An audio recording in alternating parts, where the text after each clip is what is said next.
بسم اللہ الرحمن الرحیم۔ السلام علیکم۔ قصہ اللہ کے نبی حضرت ہود علیہ السلام کا۔ انہوں نے اپنی قوم کو اللہ تعالیٰ کی توحید اور اس کی عبادت کی طرف دعوت دی اور لوگوں پر ظلم و جوار کرنے سے منع فرمایا، مگر عاد نے ایک نہ مانی اور ان کو سختی کے ساتھ جھٹلایا اور غرور و تکبر کے ساتھ کہنے لگے، آج دنیا میں ہم سے زیادہ شوکت و جبروت کا کون مالک ہے؟ مگر حضرت ہود علیہ السلام مسلسل اسلام کی تبلیغ میں لگے رہے۔ وہ اپنی قوم کو عذاب الہی سے ڈراتے اور غرور و سرکشی کے نتائج بتا کر قوم نوح کے واقعات یاد دلاتے اور کبھی ارشاد فرماتے، اے قوم، اپنی جسمانی طاقت و حکومت کے جبروت پر گھمنڈ نہ کر، بلکہ اللہ کا شکر ادا کر کہ اس نے تجھ کو یہ دولت بخشی، قوم نوح کی تباہی کے بعد تجھ کو زمین کا مالک بنایا، خوش عیشی، فارغ البالی اور خوشحالی عطا کی، لہذا اس کی نعمتوں کو نہ بھول اور خود ساختہ بتوں کی پرستش سے باز آ جا، جو نہ نفع پہنچا سکتے ہیں اور نہ دکھ دے سکتے ہیں۔ موت اور ذلت، نفع و ضر سب ایک اللہ ہی کے ہاتھ میں ہے۔ اے افراد قوم،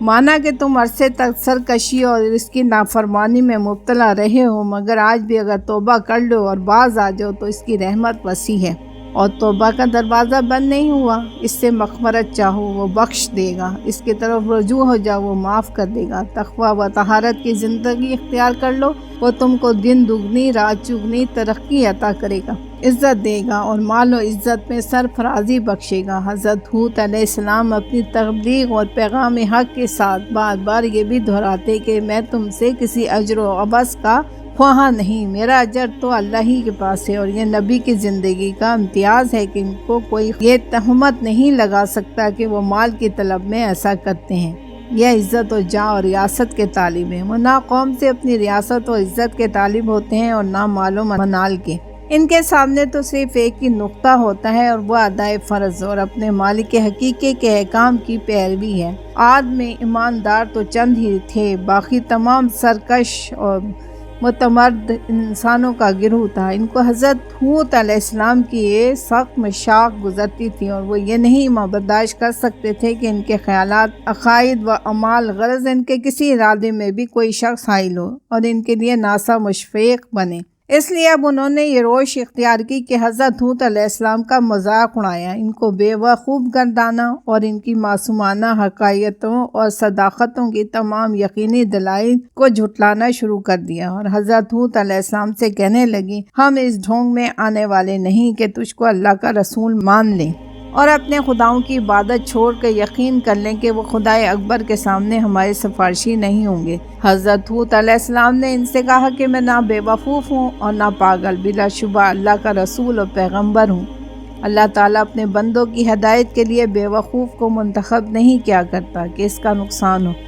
اس کے نفع سے بڑھ جائے اور ہدایت کی جگہ گمراہی آ جائے۔ وہ اس عظیم الشان خدمت کے لیے اپنے بندوں میں سے ایسے شخص کو چنتا ہے جو ہر طرح اس کا اہل ہو، اس خدمت خلق کو بخوبی انجام دے سکے، مگر قوم کی سرکشی اور مخالفت بڑھتی ہی رہی اور ان پر آفتاب سے زیادہ روشن دلائل کا مطلق اثر نہ ہوا اور وہ حضرت ہود علیہ السلام کی تضلیل کے اور زیادہ درپے ہو گئے۔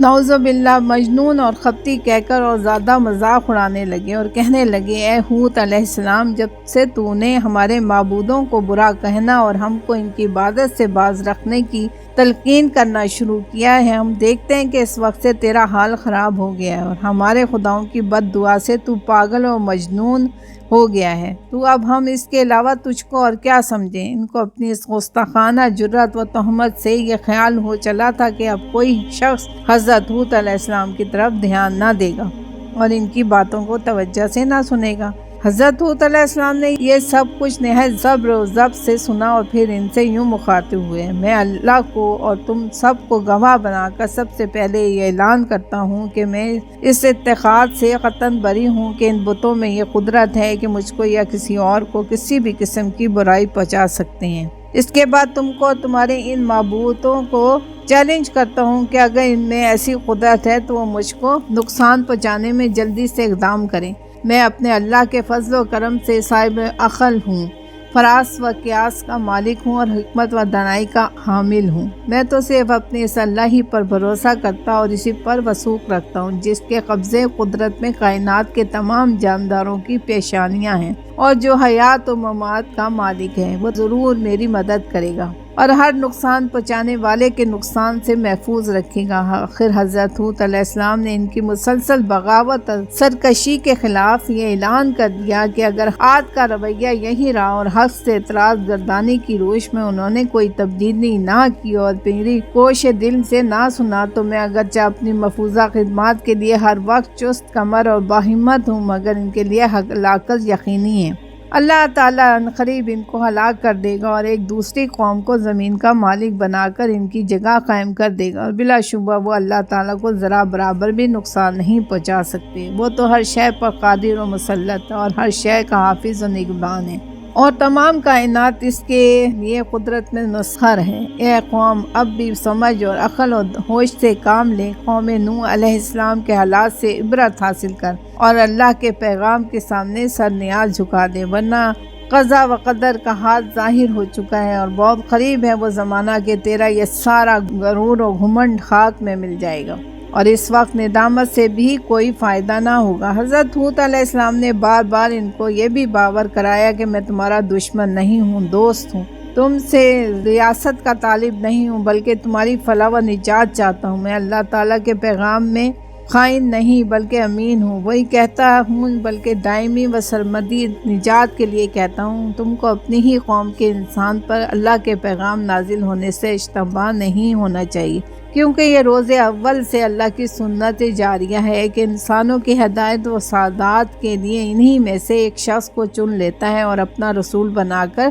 اس کو خطاب کرتا ہے، اور اپنے نامرضیات سے اس کی معرفت اپنے بندوں کو مطلع کرتا رہتا ہے۔ اور فطرت کا تقاضا بھی تو یہی ہے کہ کسی قوم کے رشد و ہدایت کے لیے ایسے شخص کا ہی انتخاب کیا جائے جو بول چال میں انہی کی طرح ہو، ان کے اخلاق و عادات کا واقف و دانا ہو، ان کے خصوصی امتیازات سے آشنا اور انہی کے ساتھ زندگی گزارتا رہا ہو کہ اسی سے قوم مانوس ہو سکتی ہے اور وہی ان کا صحیح ہادی مشفق بن سکتا ہے۔ عاد نے جب یہ سنا تو وہ عجیب حیرت میں پڑ گئے۔ ان کی سمجھ میں نہ آیا کہ ایک اللہ کی پرستش کے کیا معنی ہیں۔ وہ غم و غصے میں آ گئے کہ کس طرح ہم باپ دادا کی اصنام پرستی کو چھوڑ دیں، یہ تو ہماری اور ہمارے باپ دادا کی سخت توہین ہے۔ ان کا غیظ و غضب بھڑک اٹھا کہ ان کو کافر و مشرک کیوں کہا جاتا ہے، جبکہ وہ بتوں کو اللہ کے سامنے اپنا شفیع مانتے ہیں۔ ان کے نزدیک حود علیہ السلام کی بات مان لینے میں ان کے معبودوں اور بزرگوں کی توہین تھی، جن کو وہ خدائے اکبر کی بارگاہ میں اپنا وسیلہ اور شفیع مانتے تھے، اور اسی کے لیے ان تصویروں اور مجسموں کو پوچھتے تھے کہ وہ خوش ہو کر ہماری سفارش کریں گے اور عذاب الہی سے نجات دلائیں گے۔ آخرکار وہ شعلے کی طرح بھڑک اٹھے اور حضرت حود علیہ السلام سے بگڑ کر کہنے لگے، تو نے ہم کو اپنے اللہ کے عذاب کی دھمکی دی اور ہم کو اس سے ڈرایا۔ اے حود علیہ السلام، اب ہم سے تیری روز روز کی نصیحتیں نہیں سنی جاتی، ہم ایسے ناسا سے باز آئے۔ اگر تو واقعی اپنے قول میں سچا ہے تو وہ عذاب جلد سے لے آ تاکہ ہمارا قصت پاک ہو۔ حضرت حود علیہ السلام نے جواب دیا کہ اگر میرے مخلصانہ نصائح کا یہی جواب ہے تو بسم اللہ، اور تم کو عذاب کا اگر اتنا ہی شوق ہے تو وہ بھی کچھ دور نہیں۔ تم کو شرم نہیں آتی کہ تم چند خود ساختہ بتوں کو ان کے نام گھڑ کر پکارتے ہو؟ تم اور تمہارے آباء و اجداد ان کو اللہ کی دی ہوئی دلیل کے بغیر من گھڑت طریقے پر ان کو اپنا شفیع اور سفارشی مانتے ہو، اور میرے روشن دلائل سے انکار اور سرکشی کر کے عذاب کے طالب ہوتے ہو۔ اگر ایسا ہی شوق ہے تو اب تم بھی انتظار کرو اور میں بھی انتظار کرتا ہوں کہ وقت قریب آ چکا ہے۔ الحاصل قوم حود عاد کی انتہائی شرارت و بغاوت اور اپنے پیغمبر کی تعلیم سے بے پناہ عناد کی پادیش عمل اور قانون جزا کا وقت آ پہنچا اور غیرت حق حرکت میں آئی، اور عذاب الہی نے سب سے پہلے خشک سالی کی شکل اختیار کی۔ اور جب عاد سخت گھبرائے، پریشان ہوئے، عاجز نظر آنے لگے تو حضرت حود علیہ السلام کو جوش ہمدردی نے اکسایا اور مایوسی کے بعد پھر ایک مرتبہ ان کو سمجھایا کہ رائے حق اختیار کر لو، میری نصیحت پر ایمان لے آؤ کہ یہی نجات کی راہ ہے، دنیا میں بھی اور آخرت میں بھی، ورنہ پچھتاؤ گے۔ لیکن بدبخت و بد نصیب قوم پر کوئی اثر نہ ہوا، بلکہ انات اور دوبالا ہو گیا۔ تب ہولناک عذاب نے ان کو آ گھیرا۔ 8 دن اور 7 راتیں تیز و تند ہوا کے طوفان اٹھے اور ان کو ان کی آبادی سمیت تہ و بالا کر کے رکھ دیا۔ تند و مند اور قوی ہیکل انسان جو اپنی جسمانی قوتوں کے گھمنڈ میں سرمست و سرکش تھے، اس طرح بے حس و حرکت پڑے نظر آتے تھے جس طرح آندھی سے تناور درخت بے جان ہو کر گر جاتا ہے۔ غرض ان کو صفحۂ ہستی سے مٹا دیا گیا تاکہ آنے والی نسلوں کے لیے عبرت بنے، اور دنیا اور آخرت کی لعنت اور عذاب ان پر مسلط کر دیا گیا کہ وہ اس کے مستحق تھے۔ لیکن حضرت ہود علیہ السلام اور ان کے مخلص پیروان اسلام اللہ کی رحمت و نعمت سے عذاب الہی سے محفوظ رہے اور سرکش قوم کی سرکشی و بغاوت سے مامون ہو گئے۔ یہ ہے عاد اولا کی وہ داستان عبرت جو اپنے اندر چشم عبرت کے لیے بے شمار نصائب رکھتی ہے اور اللہ کے احکام کی تعمیر اور تقوی و طہارت کی زندگی کی جانب دعوت دیتی ہے۔ شرارت، سرکشی اور اللہ کے احکام سے بغاوت کے انجام بد سے آگاہ کرتی ہے۔ خوش عیشی پر گھمنڈ کر کے نتیجے کی بدبختی پر مذاق اڑانے سے ڈراتی اور باز رکھتی ہے۔ جزاک اللہ۔